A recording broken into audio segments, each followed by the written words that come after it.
Good morning আমার প্রিয় দর্শক, আমি অনুভা। এডি ফ্যামিলিতে সবাইকে স্বাগত। এখন সময় হচ্ছে সকাল 7টা, আজ শনিবার, আর এখন থেকে আমি তোমাদেরকে সাথে নিয়ে আমার ব্লগটা শুরু করলাম। আই হোপ আজ ব্লগটা তোমাদের একটু হলেও ভালো লাগবে। তোমরা আমার সাথে থাকো আর দেখতে থাকো আমার ব্লগ। যদি ভালো লাগে অবশ্যই কিন্তু একটা করে লাইক কমেন্টস করতে ভুলো না। তো চলো শুরু করা যাক। আজ অনেক দিন পর সকাল সকাল কিন্তু আমি বিছানাটা তুলতে পারছি। তার কারণ আজ হচ্ছে শনিবার, আর শনিবার দিনকে আমার মেয়ের নাচ থাকে 7টা থেকে, আর 9টা থেকে ড্রয়িং থাকে। তো আজ যেহেতু নাচের ক্লাস যায়নি, ওই জন্য সকাল 7টায় কিন্তু ঘুম থেকে উঠেছে, আর আমিও ওর সঙ্গে সঙ্গেই উঠেছি আজ অনেকটাই লেট করে। কেন কি ওই যে বলছি না, এখন রাত্রে করে প্রায় সময় কারেন্ট থাকছে না, তো ওই জন্য ঘুমোতে একটু লেট হয় আর কি।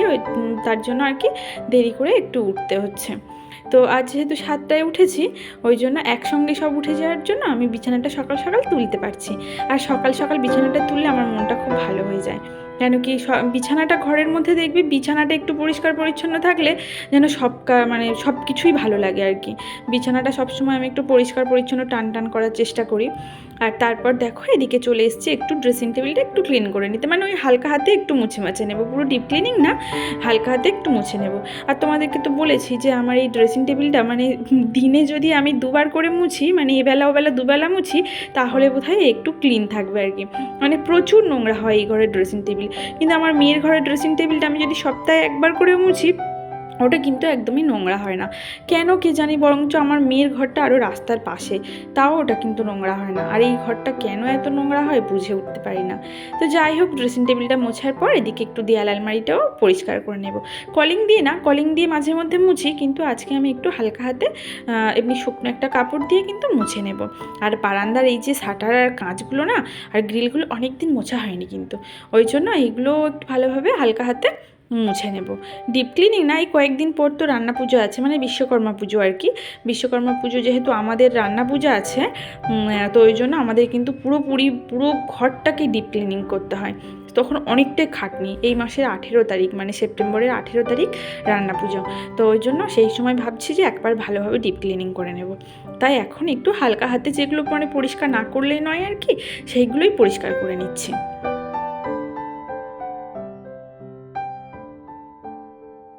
আর দেখো আমার ঘরের এটা হচ্ছে ফ্রন্ট, মানে এটা সামনের দিকে আমার গ্রিলগুলো পুরো জেলখানার মতো আর কি, মানে চৌকোনো চৌকোনো গ্রিল। তো আসল কথা কি বলতো, সামনে যেহেতু আমার কাকা শ্বশুরের বাড়ি, পুরোটার উপর দিয়ে দেওয়াল দিয়ে ওনাদের বাড়ি, তো ওই জন্য আমাদের বাড়িটা একদমই দেখা যায় না, যার কারণে গ্রিলটা আমাদের কোনো ডিজাইনই করা হয়নি।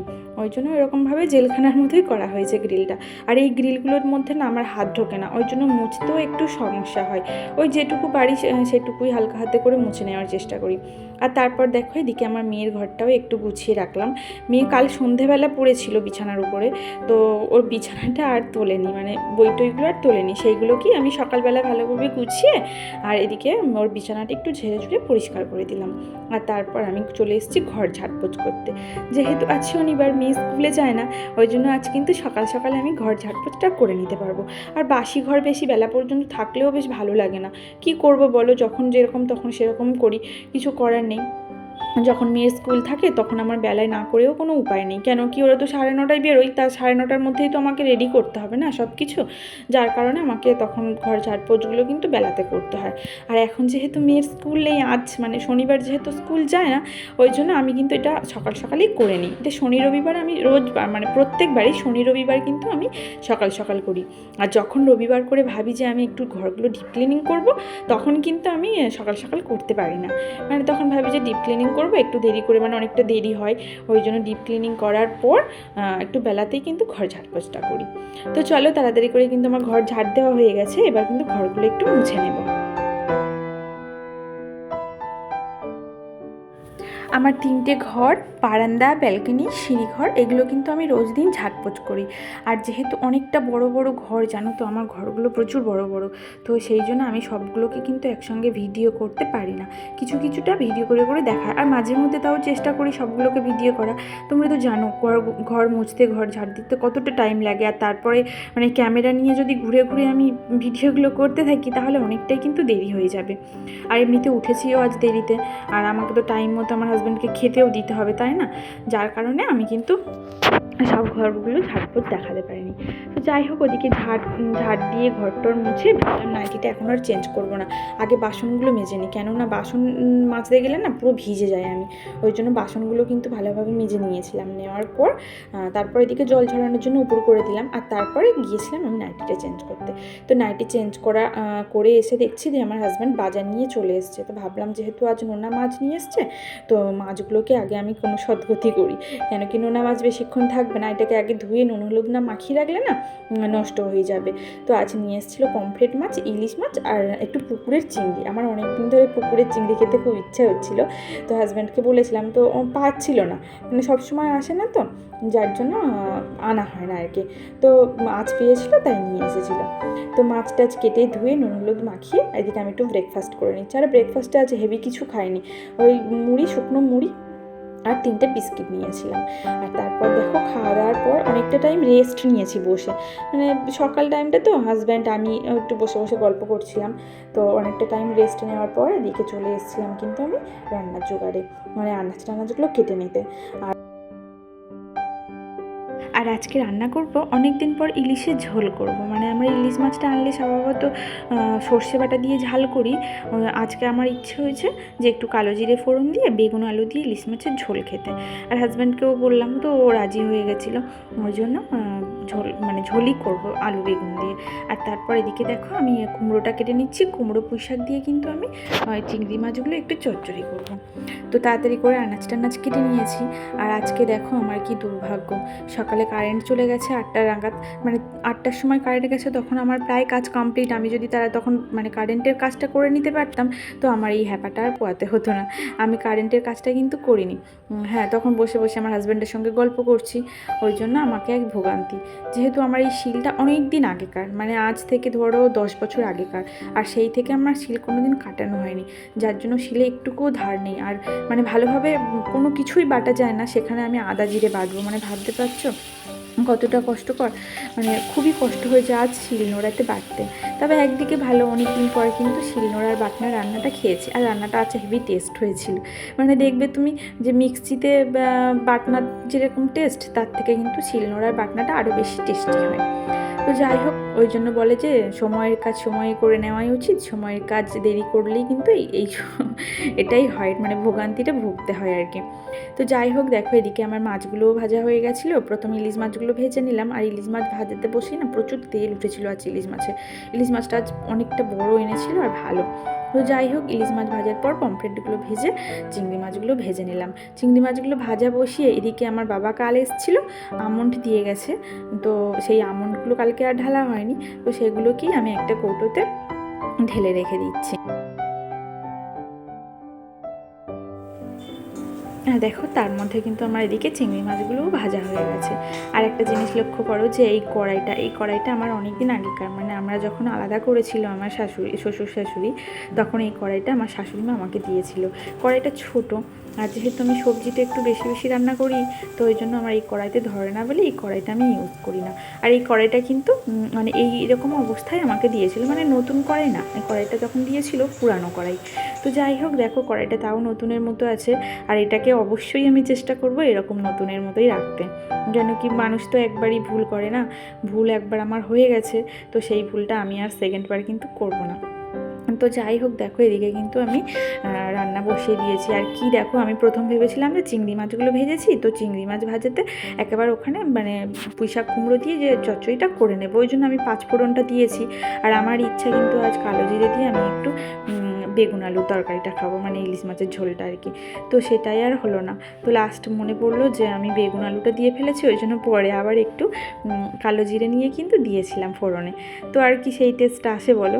তো যাই হোক, এদিকে দেখো আমি তারপর এদিকে নুন হলুদ সব দিয়েছি, আর জিরে আর আদা বেটেছিলাম সেটাকেই দিয়েছি। আর তার উপরে একটু তেল দিয়ে দিয়েছি, ইলিশ মাছের যে ভাজা তেলটা উঠেছিল, তো আমার মেয়ে খেতে ভালোবাসি ইলিশ মাছ ভাজার তেলটা, ওটা তুলে রেখেছিলাম একটু খাবে বলে, তো সেটা থেকে কিন্তু একটু বাটনার উপরে দিয়ে দিলাম। আর দেখবে বাটনার উপরে না ওই ইলিশ মাছ ভাজার তেল যদি একটু তুমি দাও, বেশ টেস্ট লাগে। মানে যে কোনো বাটনা যখন তুমি কাঁচা বাটনা দেবে, তখন যদি একটু সর্ষের তেল বা একটু তেল একটু যদি ওর উপরে দেওয়া যায়, তার টেস্টটা অন্যরকম হয়। কাঁচা কাঁচা যে মশলার গন্ধটা সেটা আর আসে না। তো যাই হোক, দেখো এদিকে কিন্তু আমার মাছের ঝোলটাও হয়ে গেছে, তো আমি এটাকেই নামিয়ে নিই।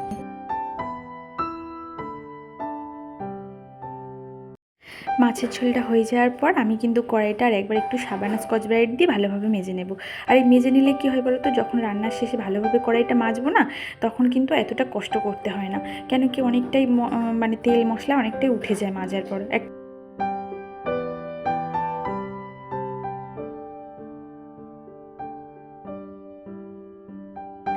আর দেখো আমরা কিন্তু সাদা তেল খাই। আমার একবার গল ব্লাডার অপারেশন হয়েছিল, তো গল ব্লাডার অপারেশনের পর থেকেই কিন্তু আমরা এই সাদা তেলটা ইউজ করি।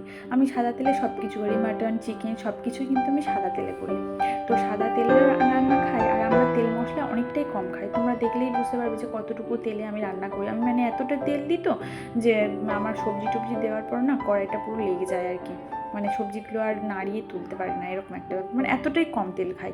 যেহেতু আমার হাজব্যান্ডের রিসেন্ট হার্টের প্রবলেম হয়েছে, তাছাড়া ওনার লিভার একটু প্রবলেম হয়েছে, তো ডাক্তার একদমই তেল খেতে না করে দিয়েছে। তো যাই হোক, ওই জন্য তেল মশলাটা একটু কমই খাই। তবে অনেকে ভাববে যে এই তেল মশলা কী করে খায়, কীভাবে কী করে, কিন্তু এই তেল মশলা রান্নাটা সত্যি শরীরের পক্ষে যেরকম উপকার, সেরকম কিন্তু সব দিক দিয়ে ভালো। নিজের শরীরটাকেও তো দেখতে হবে। আর একটা সময় মানে একটা বয়সের পর থেকে দেখবে মেয়েদের বলো আর মানুষের, যে কোনো মানুষের অনেকটা শরীরে প্রবলেম আসে, সেই সময় শরীরের যত্ন নেওয়াটা কিন্তু উচিত বলে আমার মনে হয়। তো আমরা তেল মশলা কম খাই তা বলে এই নয় যে আমার রান্নাবান্নাগুলো কিন্তু খুব খারাপ হয়। তেল মশলা কমেও কিন্তু ভালোভাবে রান্না করা যায়। তো যাই হোক, দেখো এদিকে আমি কিন্তু চটচটিটা বসিয়ে দিয়েছি, আর তারপর দেখলাম অনেকটাই বেলা হয়েছে, ভাতটা না বসালেই নয়। তো ওই জন্য এদিকে এক সাইডে ভাতটাও বসিয়ে দিলাম, আর এদিকে চচ্চড়িতে একটু জল ঢেলে দিয়েছি, দিয়ে ঢাকা চাপা দিয়ে কিন্তু রেখে দেবো। সময় এমন একটা জিনিস না, সময় কিন্তু কাউকে ছেড়ে কথা বলে না। সময় একদিন দেখিয়ে দেয় যে কে ঠিক কে ভুল, কে আপন কে পর, এটা কিন্তু সময় ঠিক করে। এই দেখো আজকের কথা বলছি, আজকে কারেন্ট ছিল না বলে আমাকে কিন্তু শিলনোড়াতে বাটনা করতে হয়েছে। আর শিলনোড়াতে বাটনা করতে গিয়ে মানে হাতের উপরে নোড়াটা এসে পড়েছে খুব জোরে, আঙুলের উপর, আঙুলটা এখনও ফুলে আছে আর ব্যথা হয়ে আছে। তো যেটা অভ্যাস না থাকলে যা হয় আর কি, তাই জন্য কিন্তু সময়ের কাজ সময়ে করে নেওয়া উচিত।